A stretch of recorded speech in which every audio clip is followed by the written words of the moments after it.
Sir నమస్తే sir, ఎక్కడి నుంచి వచ్చారు? నమస్తే, నేను జగ్గంపేట నియోజకవర్గం నుంచి వచ్చామండి, తూర్పుగోదావరి జిల్లా గోకవరం గ్రామం నుంచి వచ్చాను.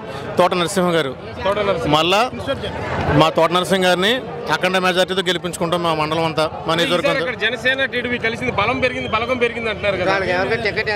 టికెట్ వాళ్ళకి లేదు సార్, లేదు సార్, ఇంకేమైనా ఎక్కుతారు వాళ్ళు ఎక్కడండి లేదు. ఇంకా గాలిలో ఉన్నారు ఆ రెండు పార్టీలు కూడా. ఎవరికి టికెట్ అనౌన్స్మెంట్ లేదు. మాకు ఇన్ఛార్జ్ గా తోట నరసింహ గారిని మా జగన్మోహన్ రెడ్డి గారు ప్రకటించారు. ఈ పొత్తులు చూసి జగన్ గారు భయపడుతున్నారు అంటున్నారు. ఎవరు భయపడితే ఎవరికి మాకే పోయి మేము కాపులమే.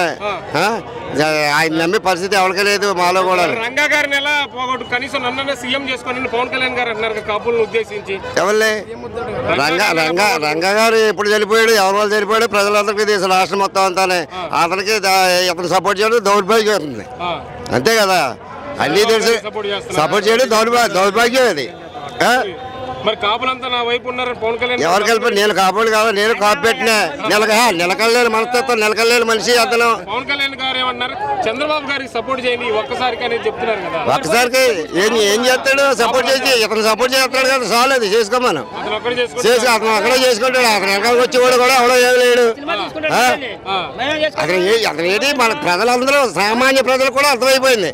ఇతను డబ్బు కోసం ఇతను డబ్బుల కోసం కక్కుతుపడే ప్యాకేజ్ స్టార్ కింద ఇతను చూస్తున్నారు ప్రజలందరూ కూడా. డబ్బు ఏం ప్రశ్నించాడు, ఎప్పుడు ప్రశ్నించాడు? కాపు జాతి కోసం ముద్దగడ పద్మనాభం గారు ఆ రోజు నిరాలు చేసినప్పుడు తెలుగుదేశం పార్టీ వాళ్ళు వాళ్ళ కుటుంబాన్ని ఇబ్బంది పెట్టి ఏమైపోయాడు అయినా ఆనాడైనా ప్రశ్నించాడా? కాపులకి చంద్రబాబు నాయుడు రిజర్వేషన్ కల్పిస్తానని చెప్పినప్పుడు ఏమైనా అడిగాడా? అప్పుడు దాని గురించి కాపు ఉద్యమం చేస్తానని ముద్దగడ పద్మనాభం గారు ప్రశ్నించినప్పుడు ఇతను ఏమైనా ప్రశ్నించాడా? దీన్ని బట్టి ప్రజలకి సామాన్యులు కూడా అర్థమైపోతుంది కదా. ఏం పొత్తులండి, ఇంకా వాళ్ళ పొత్తులు కాదు, చిత్తులే. ఇంకా పొత్తులు కట్టినాయి, ఇంకా చిత్తులే. ఇంకా మళ్ళీ 2024 తర్వాత ఎవడ ఉంటాడు ఇంకా.